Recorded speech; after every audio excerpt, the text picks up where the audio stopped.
The American story is one of promise and possibility. It's a story of dreamers, doers, pioneers, and adventurers. And at the heart of that story is a crown jewel where humanity's quest for exploration shines very bright. That place is NASA. And we do what is hard to achieve what is great for the benefit of all humanity.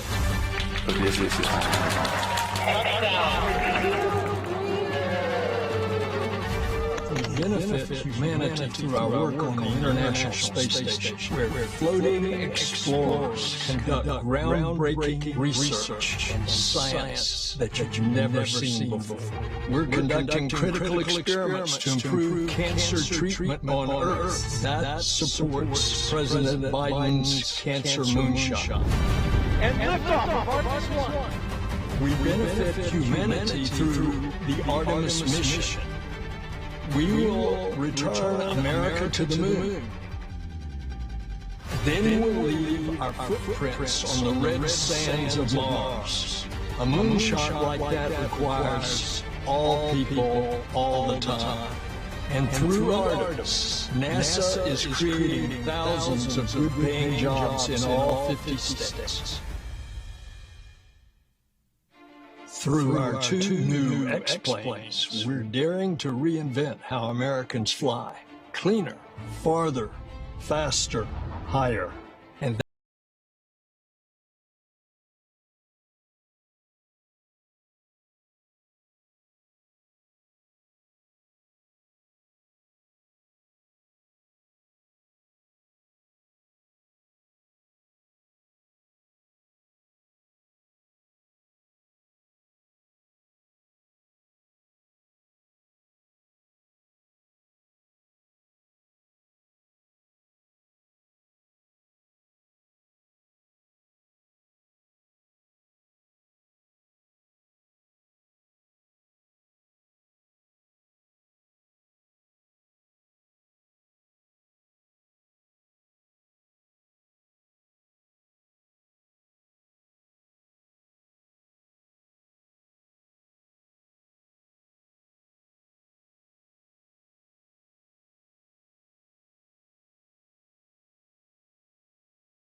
Hello, everyone. I'm Faith Mackey.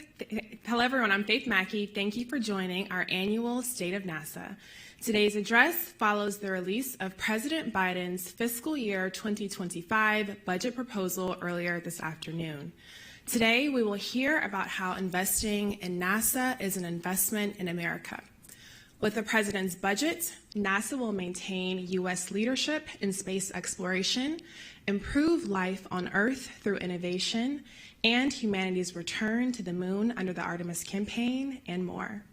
Throughout the program, you'll hear from NASA Administrator Bill Nelson, Deputy Administrator Pam Melroy, Associate Administrator Jim Free, and senior leaders from each of NASA's mission directorates. Now I'll hand it over to Administrator Nelson to get us started. hey, everybody. A bunch of us were down at the Cape last week, and we watched alongside the rest of the world as the pioneers, most recent ones, the astronauts of Crew 8, they lifted into the Florida sky, into the heavens. You can't have that experience without being emotional. It's a privilege not just to watch a launch, but to revel in the storied history of NASA.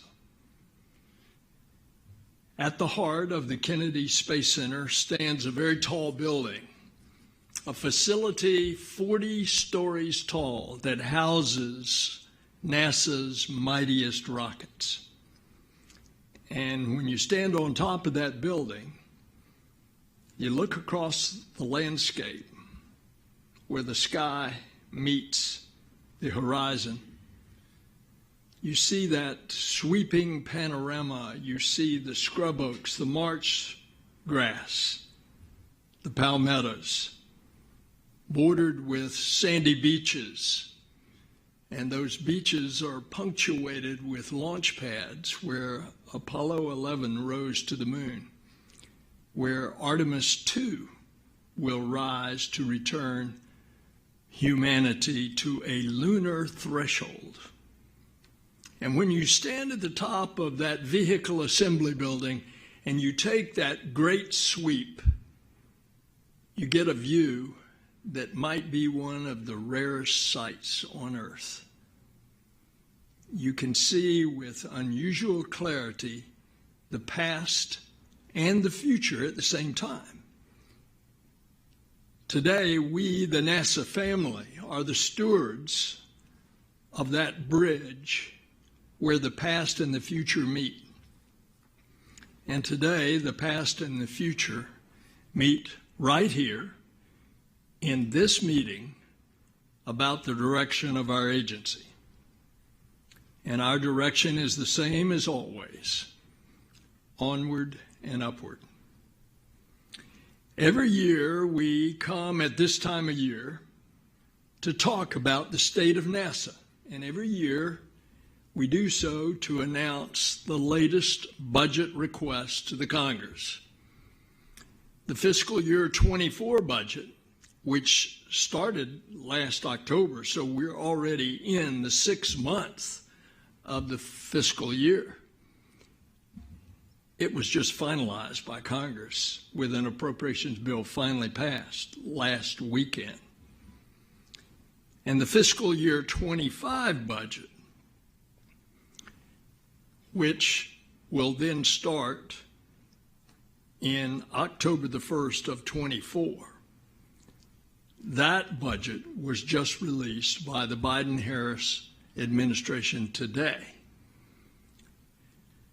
Across this government, in both the Congress and the administration, we have great advocates. We have in this administration and in the Congress leaders who understand what it is to invest in NASA. And they understand it's an investment with a tremendous return. In other words, to invest in NASA is to invest in America and in Americans and indeed in all of humanity. They understand that in a bipartisan way. They understand that. To invest in NASA is to invest in the future of all the things that you work on: science, technology, aeronautics, medicine, innovation, ingenuity, imagination. You invest in the American economy, and not the least of which you invest in American leadership in space. And yet, despite all of that, last year, partisan political gridlock got in the way. And it put on the bargaining table a potential default of the full faith and credit of the United States government. So to prevent the United States from a catastrophic default, in other words, a default on the government paying its bills, or in other words, of not being able to pay the Treasury bonds and Treasury bills when they come due, the Congress compromised with across-the-board cuts in discretionary spending for the next 2 fiscal years, fiscal year 24 that we're in, and 25. In other words, for those that were withholding their votes in Congress, in order that the U.S. government would not go into financial default, their price was the cut of the spending in domestic discretionary spending in 2 years, fiscal year 24 and fiscal year 25. Now, it's no secret that NASA obviously gets great and strong support from both Republicans and Democrats. We are, as I say, not only bipartisan, we are nonpartisan. But what happened last year was this small group in the House of Representatives held up the passage of the legal means of avoiding national financial default in order to get their way to have lower spending. The lower spending wasn't in the part of the budget that you can't cut: Social Security, Medicare, other entitlement programs. The cuts weren't in defense. The cuts were in all other, which was the non-defense discretionary budget of which NASA is a result. And as a result, NASA has become one of many government agencies that got caught in this across-the-board spending cut for 2 years. Well, Congress finally passed just last Friday a fiscal year 24 budget of $24.9 billion. That's for NASA. This is less than what we, the President, had requested for fiscal year 24, which was $27.2 billion. That's a cut just in that year from the request of $2.3 billion.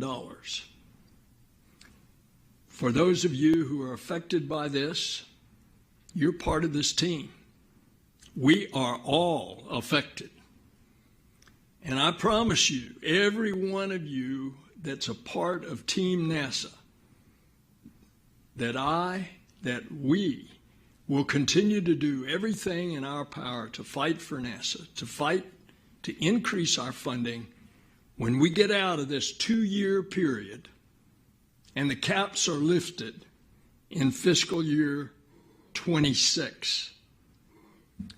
So today the administration announced the President's request for NASA for fiscal year 25. And that budget is $25.4 billion. That's an increase of $500 million over the previous fiscal year 24.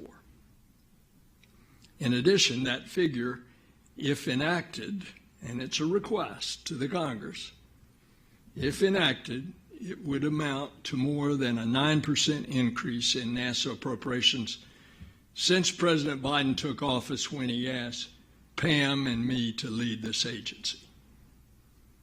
Of all the deals that we could have gotten during the 2 years of the cap budgets, this is a good one. NASA fared better than other agencies and departments that are in that appropriations subcommittee report. It's a result of our advocates in the White House, in Congress, and right here in this building, pushing to get us the resources that we need to reach for the stars. I thank the President for his committed leadership to support NASA. I thank our friends in Congress who are committed to help us. And come fiscal year 26, which is not too far away, it's October of next year, you can expect that we're going to push for more resources. Why? Because our great work goes on using the resources that Congress gives us.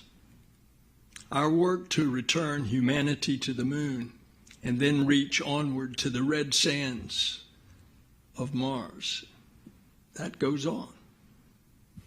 Our work to build from the ground up, hundreds of miles up, an economy and presence in low Earth orbit, that work goes on. Our work to transform the way we fly, leaner, cleaner, quieter, faster, that work goes on. Our work to conduct science like you've never seen it before, science on the smallest human cells and on the grandest galaxies. Science across the solar system, across the universe, that work goes on. Our work to study, to understand, to protect our fragile Earth, to defend it from asteroids, to analyzing our changing climate and share that data with all on planet Earth. That work goes on. Our work to transform the way we travel across space with mighty rockets and magnificent solar, nuclear, and electric engines, that work goes on too. Our work to look into the farthest reaches of the universe to see where all of this came from and to see if there is other life, that work goes on. And while all this work goes on, you guys are succeeding. What defines the character and quality of NASA is what we've achieved despite challenges. And that makes us, the NASA family, we are stewards of a great legacy. And so think back as I cast that vision, that grand panorama at the Kennedy Space Center, the scrub and the beach and the mighty launch pads. Some of those launch pads that sent John Glenn on Friendship 7 first into orbit. And then those launch pads, Apollo 11, the first to land on the moon. And just last week, Crew 8 sent them into the heavens. And those pads that Artemis 2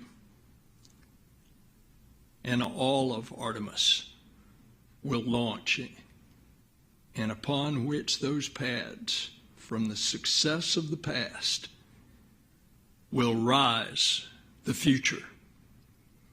We at NASA are a bridge where the past and the future meet. We work for the pioneers that came before us, and we work for the adventurers who will come after us. The Artemis generation will lead our world into a dazzling new future, and the NASA family's job is to show them that way.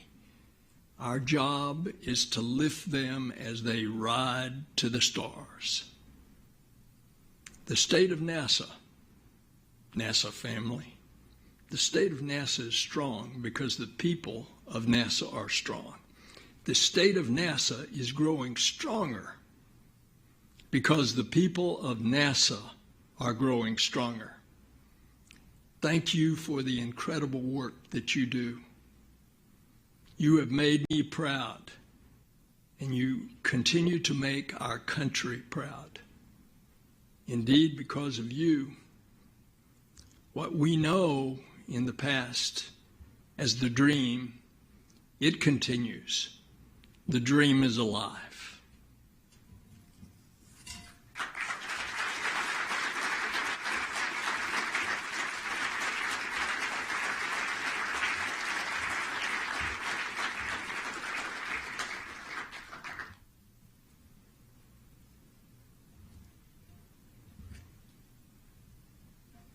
Now I'd like to welcome NASA Associate Administrator for Exploration Systems Development, Kathy Kerner.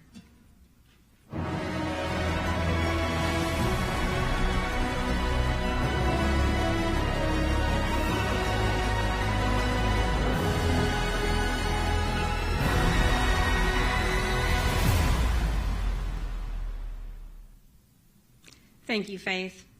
We are closer than ever to returning humans to the moon, and this budget supports our ability to establish a long-term presence for scientific exploration and develop the capabilities to send the first humans to Mars for the benefit of all. The science we will conduct will help us unlock the secrets of our solar system, including our home planet. And we will demonstrate new technologies with so many incredible firsts. With Artemis 1 under our belt, we've completed the first test flight of the SLS rocket and Orion spacecraft, traveling farther from Earth than any spacecraft designed for humans has ever flown. The first test flight with astronauts aboard Orion is scheduled for next year. The Artemis 2 crew will be the first people to lay eyes on the far side of the moon in more than half a century.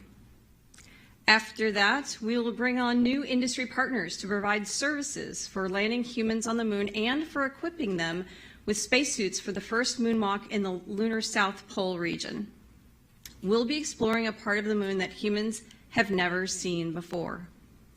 We'll build on that by bringing on new industry and international partners who help establish the first lunar space station and grow our capabilities for exploring the moon's surface.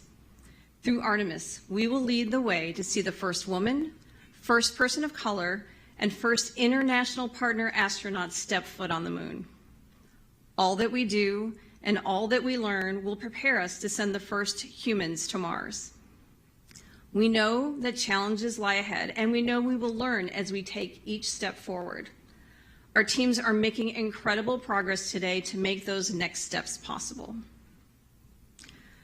Artemis is about inspiring humanity to go further than we ever thought capable, to be curious, to push boundaries, and to achieve the impossible. Science drives these missions, and the value of the discoveries we'll make is impossible to calculate. Science is also the engine behind economic advances in any space endeavor, and every dollar invested in Artemis is spent right here on Earth. Exploration fuels the development of new industries, and the advancements in propulsion systems, life support, technologies, and infrastructure developed for the lunar missions benefit more than us on the moon. Their applications benefit us here on Earth as well, infusing into aircraft safety, healthcare, food security, renewable energy, and disaster response. As we continue to push the boundaries of human exploration with each test flight, the benefits will only continue to multiply. Together, we will make new scientific discoveries, we will demonstrate American leadership and innovation, and we will bring along international partners united by peaceful values, exploring in space, and we will inspire the next generation of explorers. With Artemis, we are doing something that has never been done before. The investments in this budget enable us to showcase the best in innovation from the agency, industry, academia, and the international community, and I cannot wait to see how Artemis unlocks the vast potential of space for all of humanity. We are just scratching the surface of what's possible. We are just getting started. And now I will turn it over to Ken Bowersox to talk about the Space Operations Mission Directorate.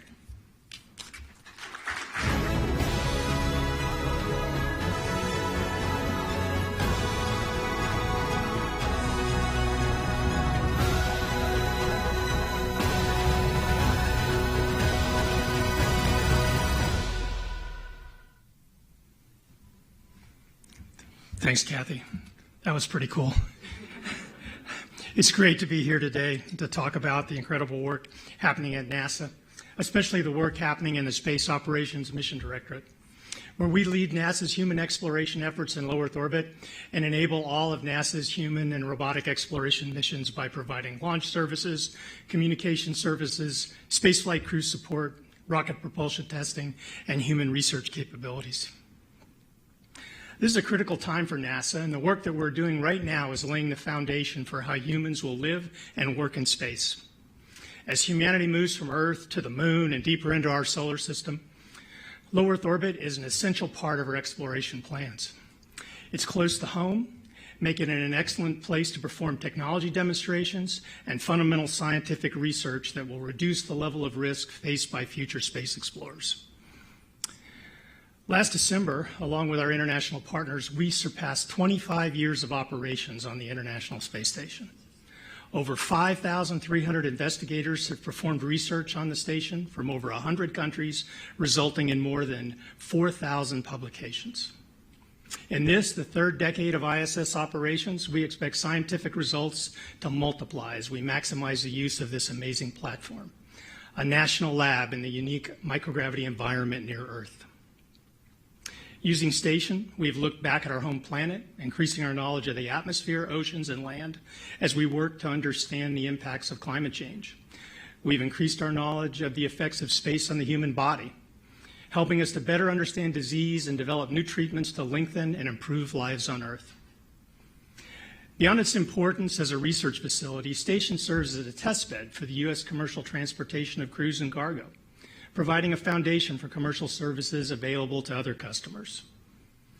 Through our efforts with commercial industry, we expect that 2 new spacecraft will fly to the International Space Station this year. Boeing Starliner will launch with Butch Wilmore and Sonny Williams on its first test flight with crew, and Sierra Space's Dream Chaser spacecraft will fly its first demonstration mission, delivering cargo to the space station and returning to a runway. These new spacecraft will join the SpaceX Dragon and Northrop Grumman's Cygnus, delivering crew and cargo to low Earth orbit. It's NASA's goal to continue our more than 23 years of human presence in space for the benefit of humanity. A variety of crew and cargo systems available to NASA and other users is vital to open access to space. We also need new destinations that will support the growing commercial market that seeks to benefit from flying in microgravity.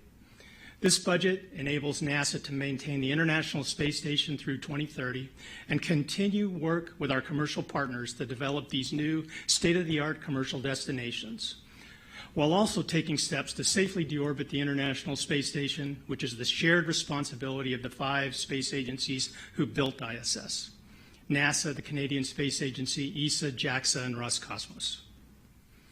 With our space station partner agencies, we've studied options to safely deorbit the station, and NASA has engaged with U.S. industry to procure a spacecraft that will perform the final safe deorbit maneuver.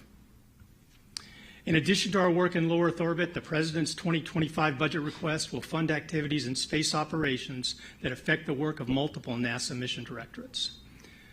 Through NASA's Space Communication and Navigation Program, or SCAN, we'll continue to provide communication services for human exploration, science, crew and cargo missions, and include support of the development of the Lunar Exploration Ground Segment Communications Network. We'll also demonstrate the feasibility of commercially provided satellite communication services. Through our launch services team, we'll continue to provide safe, reliable, and cost-effective launch acquisition and advisory services for over 70 NASA spacecraft missions in various phases of development. Through our human research program, rocket propulsion testing program, and funding for human spaceflight capabilities, we'll ensure that NASA's propulsion systems and astronauts are ready for all of our human spaceflight missions. Working with our international commercial partners, SpaceOps is ready to continue our work that enables all of NASA's missions, to grow the commercial space economy, to conduct groundbreaking research and development on Space Station, and to begin a new era of commercial space development that will enable continuous human presence in low Earth orbit. And now, Faith, back to you.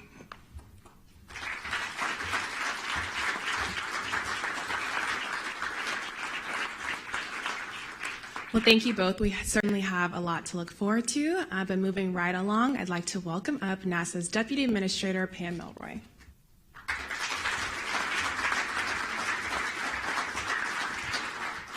Thank you so much, Faith. I just have to say that was really inspiring, Kathy and Sachs. And I just want to amplify one of the things that the administrator, many of the things that he said. I just reflect back on my time at NASA about 15 years ago, coming to an end, my time in the astronaut office, and we were approaching the end of the shuttle program. Well, we've had hard times and some easy times in the last 15 years. But look at us.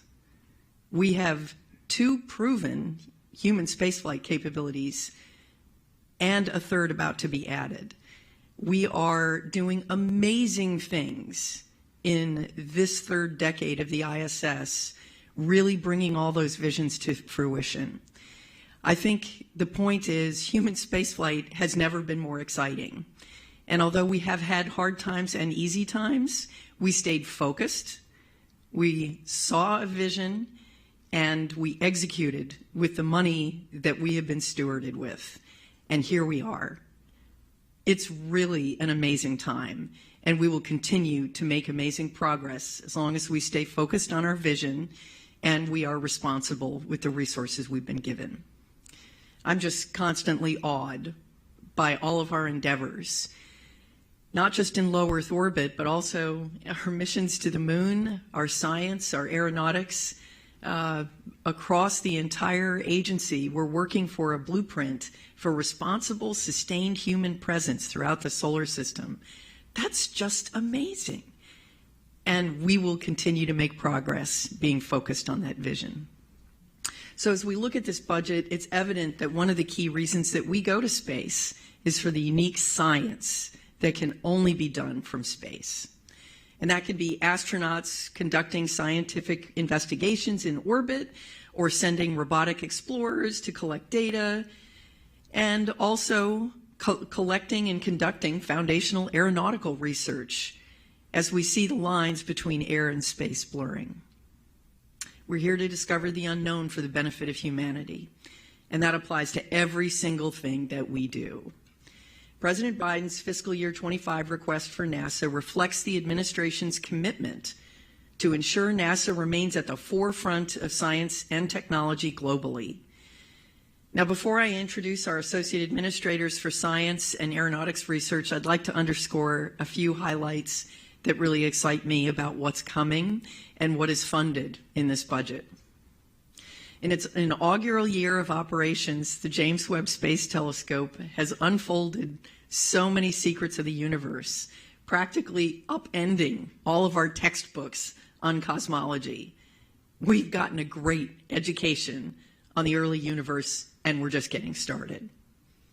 From unveiling the farthest galaxies and stars to detecting methane and carbon dioxide in the atmosphere of an exoplanet, Webb's discoveries have been nothing short of awe-inspiring.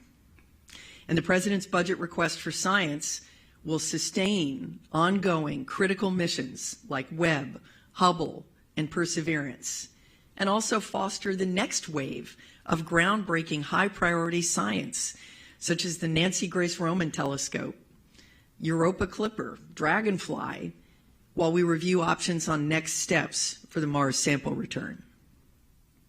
NASA remains a global leader in climate and Earth science research, with a fleet of over 24 satellites and instruments orbiting our planet. These instruments and satellites come together to simultaneously look at our Earth in multiple ways that provides layers of complementary information on Earth's oceans, land, ice, and atmosphere. We leverage that unique perspective of looking from space and studying the Earth as a planet to see it at scale, to deepen our understanding of Earth's changing climate.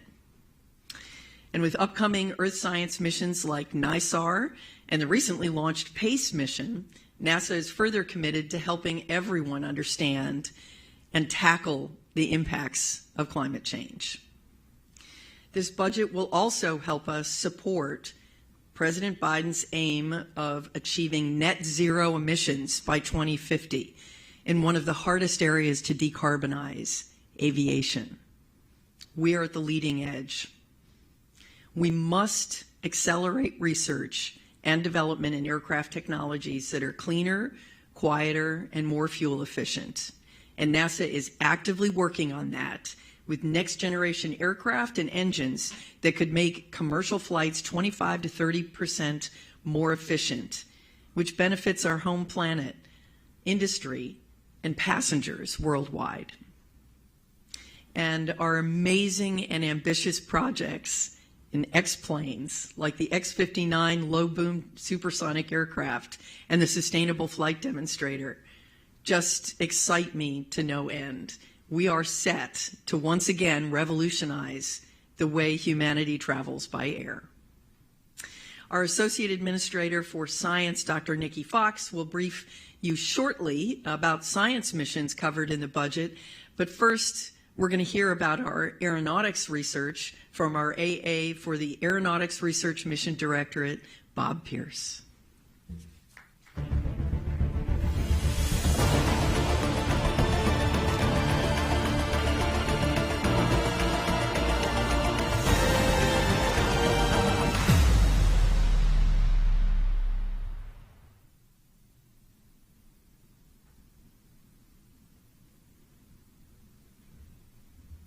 Thank you, Pam. And borrowing from Pam, the one word I have for what you just saw is progress. It's what we do year after year in aeronautics. So NASA's budget request for aeronautics sustains the real progress we're making in providing real value to the nation and to aviation community and the flying public in ultra-efficient airliners, high-speed commercial flight, future airspace and safety, and advanced air mobility. And in cultivating an innovation ecosystem that drives it all, with the energy and ideas of people inside and outside NASA who ask, what if and what's next? We're making real progress in testing new green technologies for ultra-efficient airliners that, as Pam said, can reduce aviation greenhouse gas emissions by 30%. The budget will help us in 2025 to conduct flight tests of an aircraft modified to use electrified propulsion, and to continue modification to the aircraft that will become the X-66, an MD-90 that will have its wings removed to make room for the experimental transonic truss brace wing. For future airspace and safety, this year we made progress in creating a Sky for All where all aircraft fly safely, including those with new configurations, new shapes, new propulsion systems, and that fly all new missions. In 2025, we'll be transferring to the FAA new technology to enable operation of drones beyond visual line of sight, really opening up a new era in transportation and in services for the American public.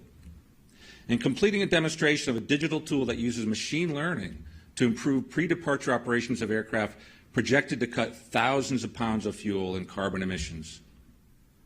Our progress towards high-speed commercial flight took a big step this year with the unveiling of the completed X-59 quiet supersonic technologies aircraft. And if what an aircraft looks like says anything about the excitement and the capability of that aircraft, you've got to see the X-59 because it is one cool airplane. And in 2025, we're going to see its first flight at supersonic speed, plus ongoing testing of the acoustic measurement systems on the ground and in the air that will be used to collect data from communities during the mission's final phase. Our progress in tools and technology development pushed air mobility forward, setting the standard for industry and academia, working towards more autonomous flight for electric vertical takeoff and landing vehicles, air taxis, if you will. For 2025, this budget makes it possible for us to conduct further simulations and demonstrations into the reliability of electric propulsion, noise exposure, passenger ride quality, vehicle design, and piloted handling qualities for these new, novel configurations. With this budget, we can maintain the momentum on our work for NASA's Wildfire Management Initiative and in supporting the agency's portfolio of wind tunnels and other testing capabilities. With this budget, NASA Aeronautics can maintain forward momentum, meet key milestones, mark real progress, and at nearly every step along the way, provide real value to our nation. Thank you so much, and I'll turn it over to Nikki Fox.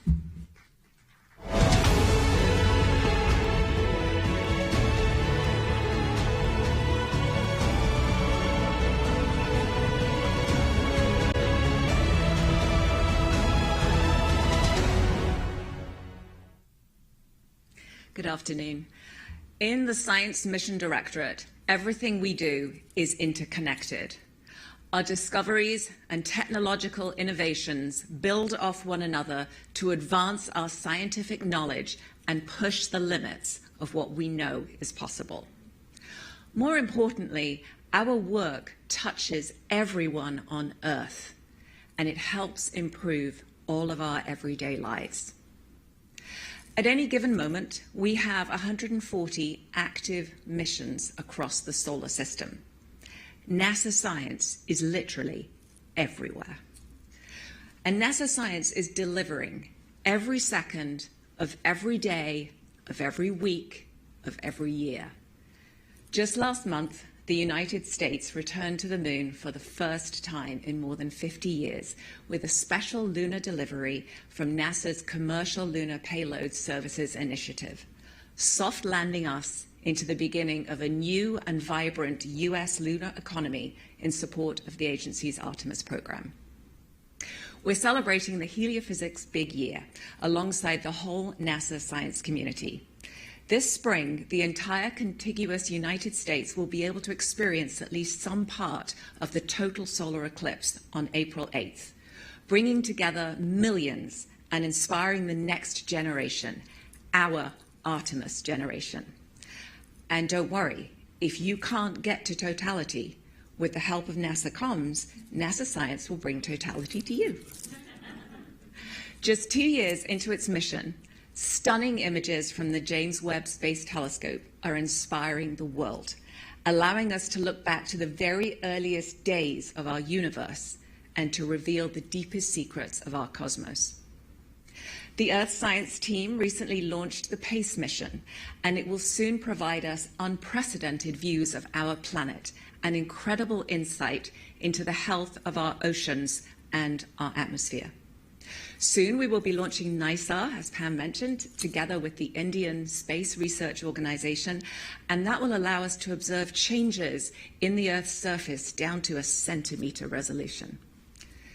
We work, of course, to get data from these and our more than 25 Earth science missions into the hands of decision makers to help improve life on Earth and, of course, to safeguard our future.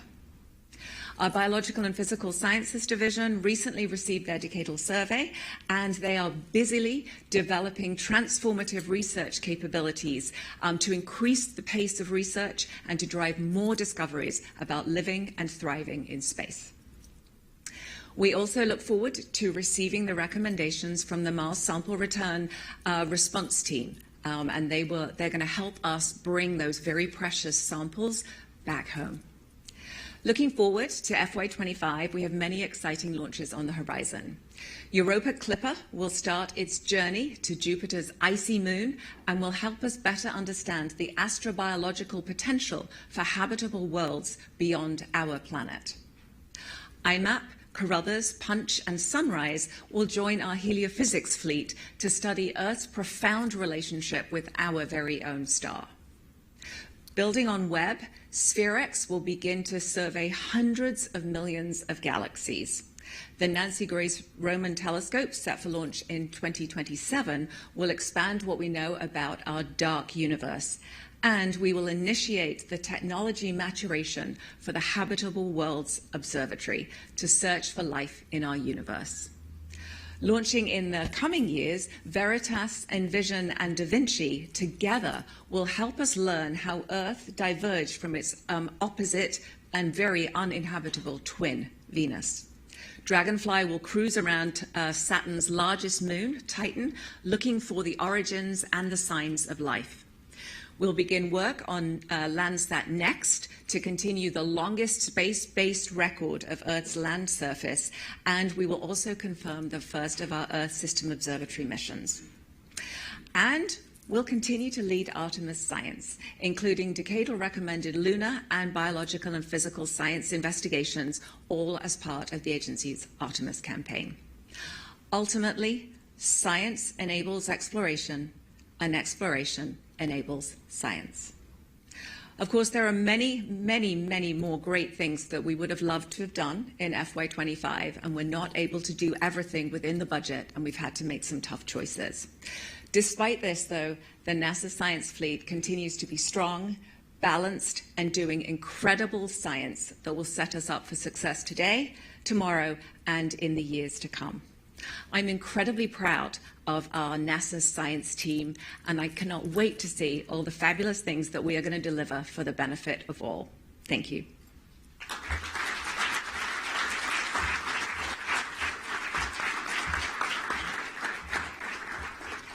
Thank you all so much. As Nikki said, NASA's work truly touches everyone. And to hear a little bit more about that, I'd like to welcome up NASA Associate Administrator Jim Free.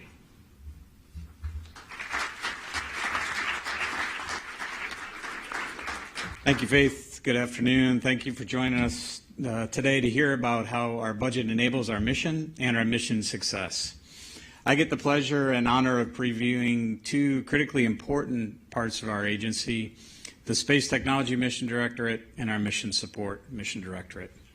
These two areas truly enable NASA mission success. You'll get a chance to hear directly from their leaders in just a few minutes, but first I want to share a few thoughts on some of the remarkable work they're doing today and what else this budget enables. Space technology is focused on advancing technologies and testing new capabilities at the moon that will be critical for our crewed missions onto Mars. Space technology works with a huge network of innovators, researchers, and entrepreneurs to solve some of the biggest challenges of living off the planet. They work with students, universities, national labs, and commercial and international partners. They bring the expertise outside the agency into and help take NASA-developed technology out into commercial applications for the benefit of all of us.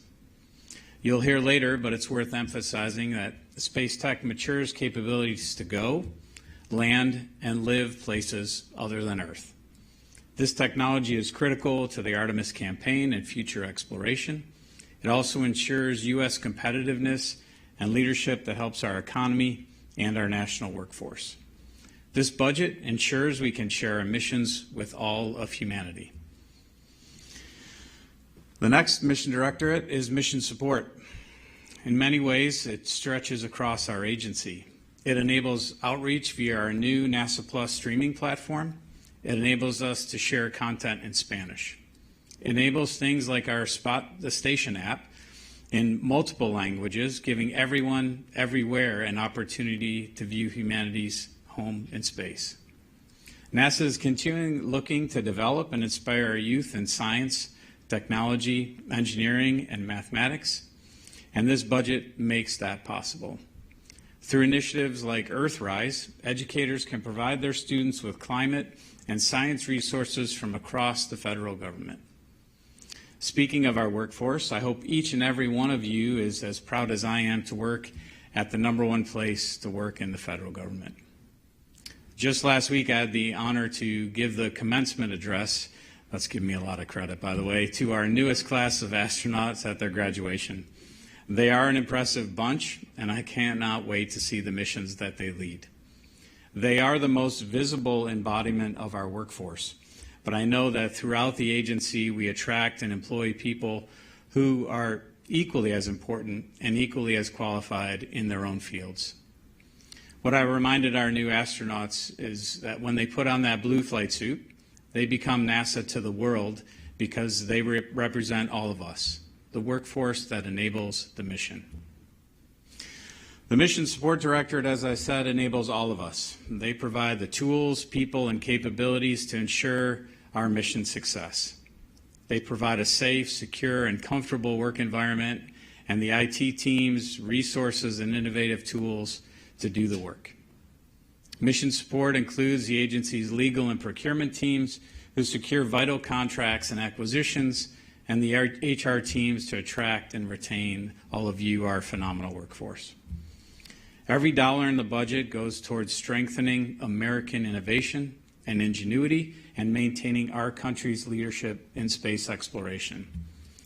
Let me introduce you to the leaders of these two directorates that directly enable NASA to accomplish our mission to explore, innovate, and inspire. First up is our new Associate Administrator for Space Technology Mission Directorate, Dr. Kurt Vogel, also known as SPUDS. Well, he'll share some more details of how the technology enables the mission. And leading the mission support directorate is Bob Gibbs, who provides that foundation for all the agency does. So let me turn it over to Spuds.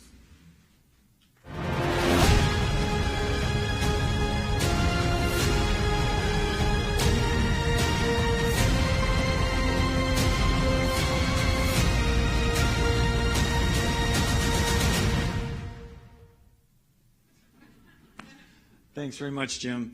I know what you're thinking. Oh no, it's Spuds. He's going to tell a dad joke. I don't always tell dad jokes, but when I do, he laughs. Sorry. Today, we pause to celebrate NASA achievements and look at what's ahead for the agency.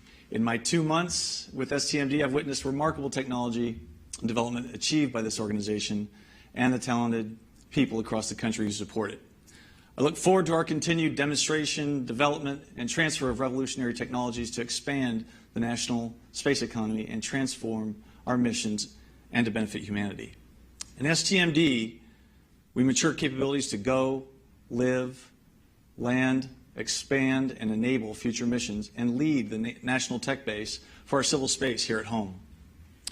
We're advancing U.S. competitiveness. We're driving economic growth, fostering diverse talent to solve our toughest technology challenges. The recent success of our JPL-led Deep Space Optical Communications demonstration is exciting. In December, from its perch on the Psyche spacecraft, the experiment beamed an ultra-high-def video from a record-setting 19 million miles away. The orange tabby cat taters, great name, stole the spotlight, but the demo is the real star. Increasing our bandwidth and sending data from even greater distances is essential to achieving our future exploration and science goals. At NASA Glenn, we continue to develop and test the most powerful electric propulsion thruster in production, the Advanced Electric Propulsion System. We're qualifying AEPS for its Artemis debut as Gateway's main propulsion system. Once proven at the moon, we'll be ready for other deep space missions and exploration missions. On the recent Intuitive Machines CLPS delivery, we successfully tested a new spacecraft propellant gauge and used STMD-led innovation during the landing. The Glenn-developed technology used radio waves and antennas in Odie's tank to precisely measure the propellant levels. This is one of the many efforts STMD is undertaking to address the challenges of using cryogenic propellants during the long-duration exploration missions. The Langley-developed navigation Doppler LiDAR was also put to the test, collecting quality data used during the flight to validate the system for future use. We're also eager for the Intuitive Machines to develop the Kennedy-led Prime 1 in situ research utilization demonstration on its next mission. Together, we're preparing for the future, and I'm excited to share that STMD is refining its strategic framework and developing rigorous processes for establishing tech-based priorities. In the coming months, we'll engage our internal and external stakeholders to execute this. Our new structure will accommodate our current work, and the vetted priorities will shape our new starts in fiscal year 25 and beyond. The ambitious goals set out before us will require the agency to think outside the box. And to do those things we've never done before, STMD stands ready to innovate and develop solutions to close the gaps that remain with our technology and overcome the numerous challenges that lie ahead as we conduct vital deep space science and send humans to the moon and onto Mars. And now I'm going to introduce Bob Gibbs, who's our Associate Administrator for Mission Support. Bob.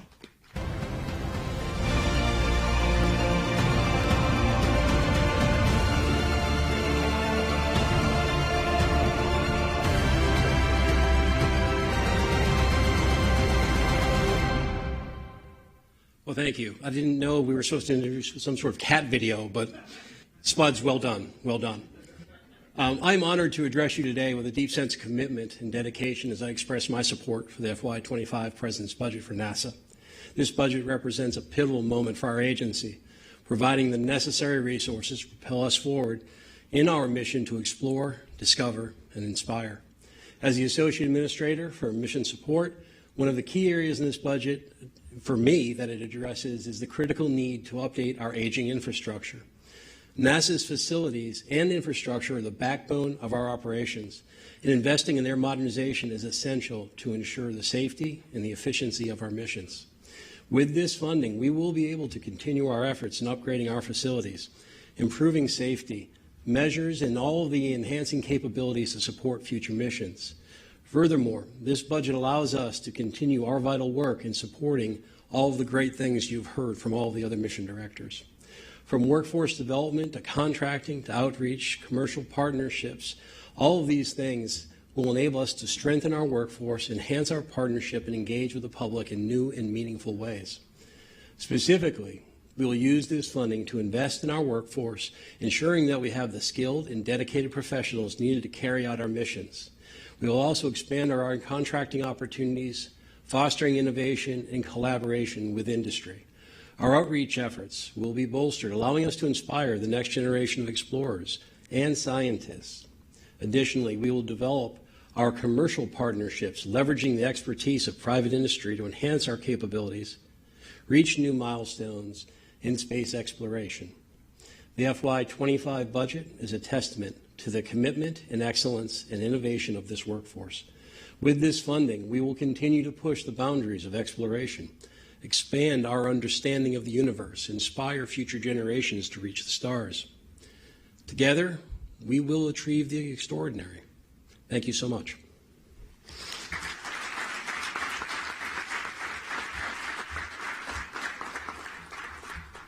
Thank you so much.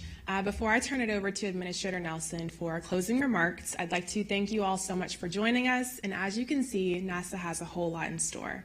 And I think I speak for everyone when I say that we are so excited to see what's next. So, Administrator Nelson? Well, you've heard a lot today. It's all of us. We have an honor of sharing an adventure together. And we have the honor of sharing it together as the world's finest workforce. And to share this adventure alongside these remarkable leaders that you've heard today. So remember that every one of us, as members of the NASA team, as members of the NASA family, we are part of a great legacy. I spoke of it that we are the bridge between where the past and the future meet. We are that bridge connecting the explorers who came before us with the adventurers who are going to come after us. So thank you for all that you've done. Thank you for what you're going to continue to do. It's not only in service to NASA, it's in service to our country, but it's in service to humanity. And it's in service to this generation that is yet to come, the Artemis generation. So I'm very happy to say that the state of NASA is strong because of you. It is growing stronger. And through your work, your dedication, your resolve, your imagination, that dream is really alive. Thank you, and God bless you.